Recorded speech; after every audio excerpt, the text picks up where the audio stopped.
Selamat pagi anak-anakku. Hari ini kita akan lanjutkan materi kita mengenai gerhana.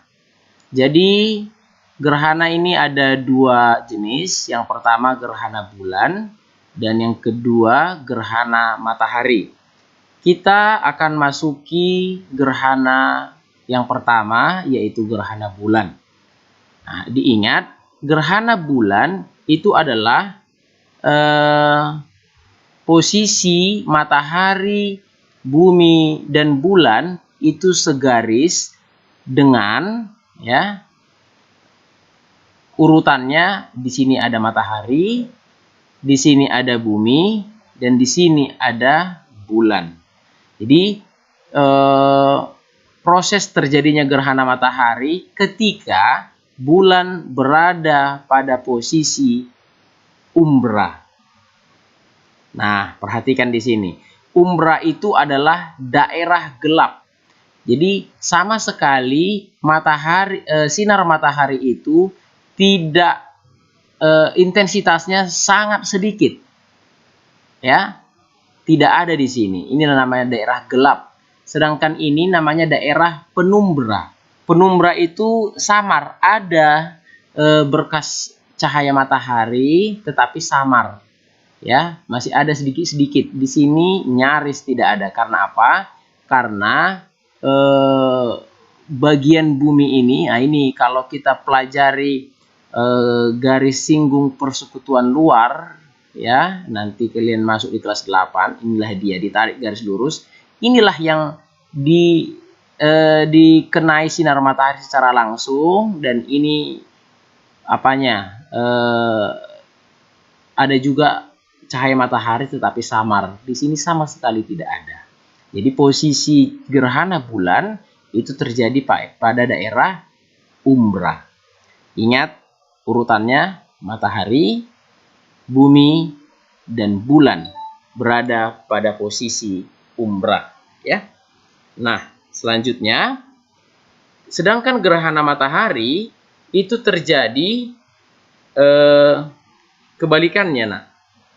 Ya, kebalikannya. Jadi kalau tadi gerhana bulan itu posisinya, ya, di sini ada matahari, bumi, dan bulan. Kalau gerhana matahari, bulannya berada di antara matahari dan bumi. Nah, gini dia. Sehingga cahaya matahari itu, terhalang oleh bulan untuk sampai ke bumi. Jadi, pada saat terjadinya gerhana matahari, itu akan gelap. Ya, akan gelap. Nah, jadi kejadian gerhana matahari itu akan dirasakan oleh daerah yang dihalangi oleh bulan ini. Di sini dia, nah. Jadi, dia terjadi pada siang hari, tapi pada siang hari itu posisi daerah yang terkena gerhana matahari itu gelap. Ya. Nah, gelap dia.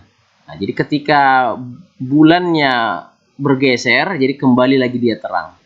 Karena cahaya matahari itu sudah lagi tidak dihalangi oleh bulan. Ya. Nah, seperti itu dia. Beda dengan gerhana bulan. Kalau gerhana bulan itu terjadi pada malam hari. Ya. Terjadi pada malam hari. Kalau gerhana matahari terjadi pada siang hari. Cuman ketika gerhana matahari itu terjadi, ya, daerah bumi yang terhalang oleh bulan, cahaya mataharinya akan mengalami gelap.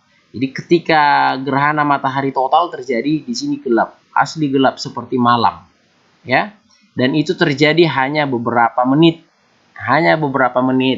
karena bulan akan bergerak, ya, mengitari bumi sehingga posisinya sudah lagi tidak menghalangi cahaya matahari untuk sampai ke bumi, ya.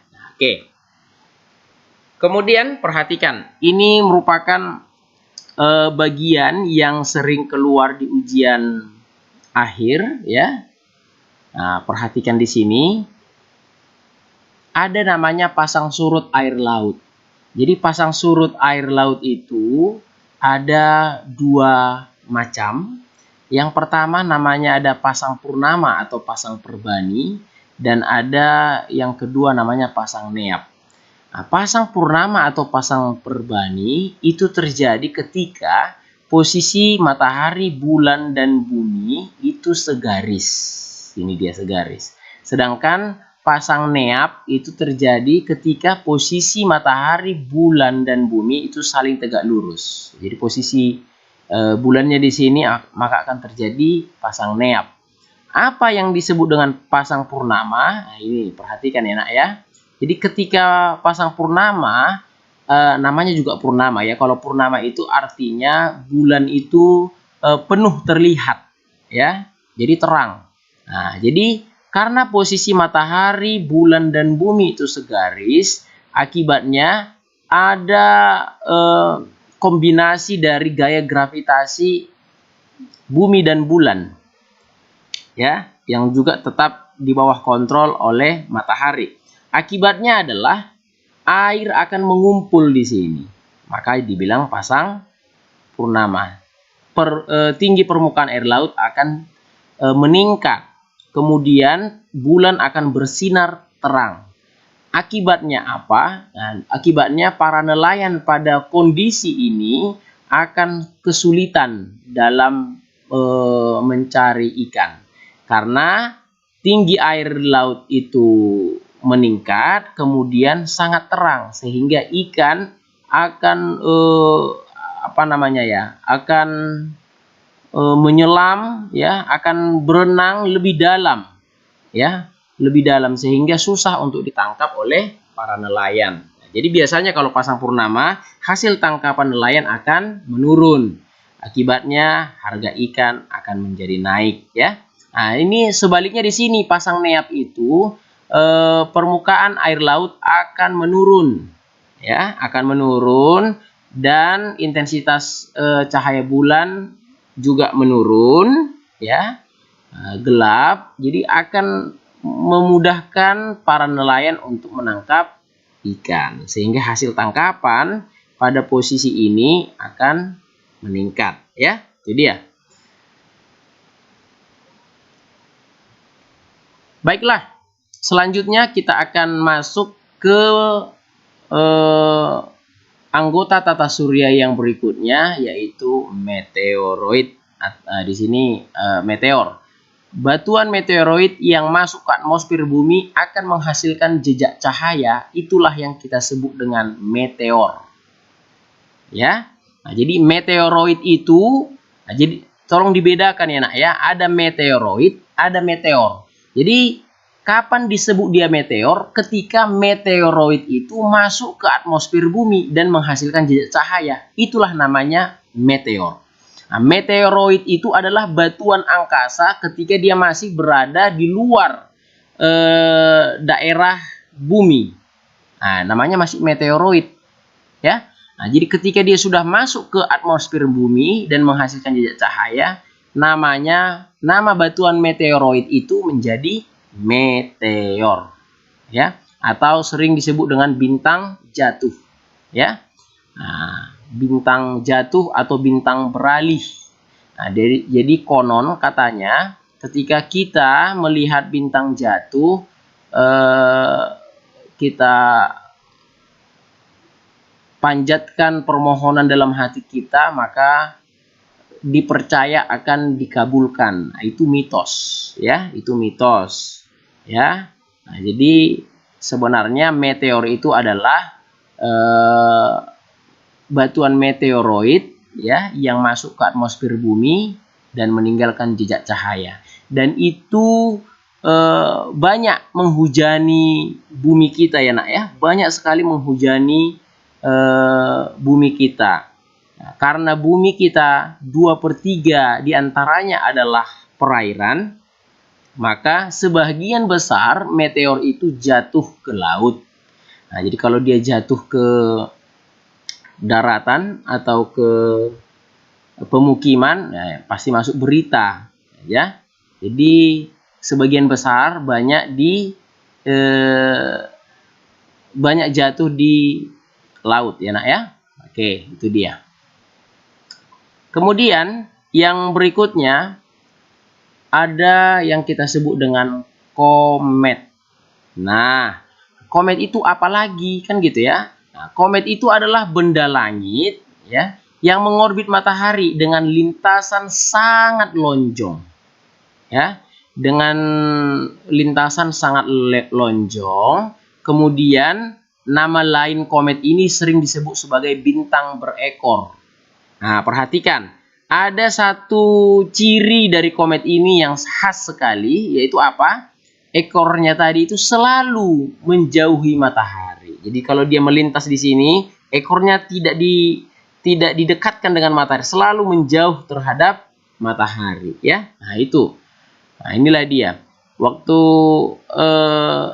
film dokumenter yang saya putarkan di awal, ya, komet itu sudah ada penjelasannya, ya. Itu seperti batuan es angkasa, ya, yang mengorbit matahari dengan lintasan sangat lonjong.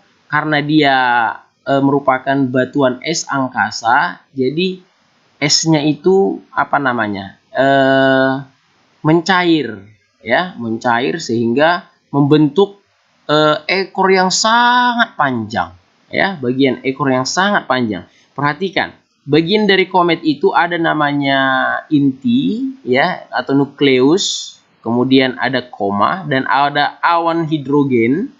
Kemudian inilah ekornya yang sangat panjang, ya. Jadi ingat, ekornya itu selalu menjauhi matahari ketika mengorbit matahari, ya. Oke, sampai di sini, ya. Ini merupakan bagian matahari. Untuk lebih jelasnya bisa kalian browsing, ya, di sumber-sumber yang terpercaya, ya. Ini merupakan bagian matahari, namanya kromosfer. Ada namanya korona, bagian korona, ya. Kemudian nanti ada beberapa fenomena-fenomena antariksa yang menarik, ya. Fenomena antariksa yang menarik yang penjelasannya masih diperdebatkan antar para ilmuwan, ya. Ada yang berhasil dirumuskan dan ada yang masih teka-teki sampai sekarang. Nah, di sini ada katanya tabrakan antar galaksi. Jadi galaksi kita, misalnya di sini galaksi Milky Way, ya, galaksi Bima Sakti, di sini galaksi Andromeda. Nah, ini apa, saling bertetangga. Jadi kalau dia bertabrakan akan luar biasa. Bisa bagian, tahulah kalau sudah bertabrakan, ya, pasti dua partikel atau dua benda yang saling bertabrakan pasti akan babak belur, ya, pasti babak belur dia, apalagi sama-sama kencang, ya. Akibatnya apa? Kalau kita berada di dalam galaksi Bima Sakti itu, maka akan mempengaruhi kehidupan yang ada di anggota Bima Sakti itu sendiri, ya. Nah, kemudian di sini ada quasar, nanti bisa di browsing penjelasannya, ya. Ada gelombang gravitasi, gravity wave, ada materi vakum, ya. Ada energi vakum, ada mini black hole, ya. Nanti bisa dicari di browsing, ya. Kemudian ada neutrino, ada exoplanet, ada radiasi kosmik, ada antimateri, ada black hole, ada badai matahari, ada cahaya aneh yang sempat tampak pertama sekali di Norwegia seperti ini, ya. Nah, kalau mengingat ini saya teringat pada film yang waktu saya kecil, ya. Nah, jadi ada seperti ini dia, terpancar, ya. Kemudian ada naga fireballs, ya, seperti bola naga, ya, bolanya bola api, ya. Terus ada star jelly, ini merupakan benda langit yang bentuknya seperti jelly, ya, makanya dibilang star. Star itu kan bintang, benda langit yang berada di luar bumi, ya, jatuh ke bumi, ternyata bentuknya seperti jelly. Kok bisa ya? Kan kira-kira begitu. Sementara kebanyakan benda langit itu teksturnya itu keras, ya, teksturnya keras karena batu-batuan, kan gitu. Nah, kok tiba-tiba di sini ada benda langit itu berhasil ke bumi kok bentuknya seperti ini? Apa ini? Nah, ini dia. Kemudian ada blue jets and red spirits. Ada earthquake like, yaitu gempa bumi tapi berada di langit gitu loh. Ya, bukan di tanah. Nah, terus ada red rain in Kerala, ya, hujan darah atau hujan merah yang pernah terjadi pertama sekali di Kerala, ya. Kemudian raining animals, ada hujan binatang, ya. Nah, hujan binatang itu seperti ini, ikan berjatuhan dari langit. Ada juga pernah lembu berjatuhan dari langit.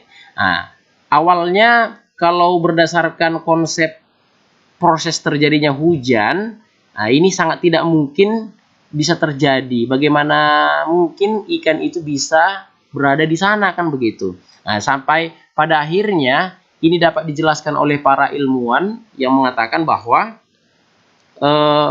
raining animals ini biasanya terjadi karena, ya, ada tornado, ya, yang berhasil mengangkat ikan-ikan itu, kemudian sebentar saja dia berada di atas, kemudian jatuh lagi, ya. Nah, ini dia. Oke, kemudian ada spontaneous human combustion. Jadi di sini terjadi di sebuah kamar hotel yang tidak tahu penyebabnya, ya, terbakar sendiri dia. Entah apa yang membuat dia terbakar juga masih teka-teki. Ya. Nah, itu dia. Kemudian di sini ada aurora. Nah, aurora ini sebenarnya sekarang sudah bisa dijelaskan, ya, secara saintis. Aurora itu ini biasanya terjadi di daerah dekat kutub, ya, baik itu kutub utara maupun kutub selatan. Sebenarnya ini merupakan badai matahari, ya, jilatan-jilatan api atau jilatan-jilatan badai matahari yang menyambar bumi, ya. Kemudian karena di sini suhunya sangat dingin, langsung didinginkan, jadi membentuk cahaya seperti ini, warna-warni dia. Namanya aurora, ya. Ini biasa terjadi dan menjadi objek wisata di tempat-tempat daerah kutub utara, ya. Kemudian ada awan mamatus. Awan mamatus ini merupakan awan yang selalu dihindari oleh seorang pilot ketika melintas atau mengudara, ya. Nah, karena apa? Karena awan mamatus ini teksturnya sangat tebal dan bisa mengakibatkan turbulence, ya, yang sangat hebat dan sangat dahsyat sehingga mengganggu keseimbangan pesawat, ya. Ini namanya awan mamatus, ya. Oke, demikian pembelajaran kita hari ini. Mudah-mudahan kalian dapat memahami, dan banyak hal lagi yang belum saya uraikan di sini, dan itulah perlunya keaktifan kalian untuk mencari referensi-referensi lain. Jika ada pertanyaan dari pencarian kalian itu, bisa ditanyakan kepada saya pada saat kita pertemuan Zoom, ya. Terima kasih anak-anakku, selamat belajar, tetap jaga kesehatan dan istirahat yang cukup serta jaga pola makan yang sehat. Terima kasih.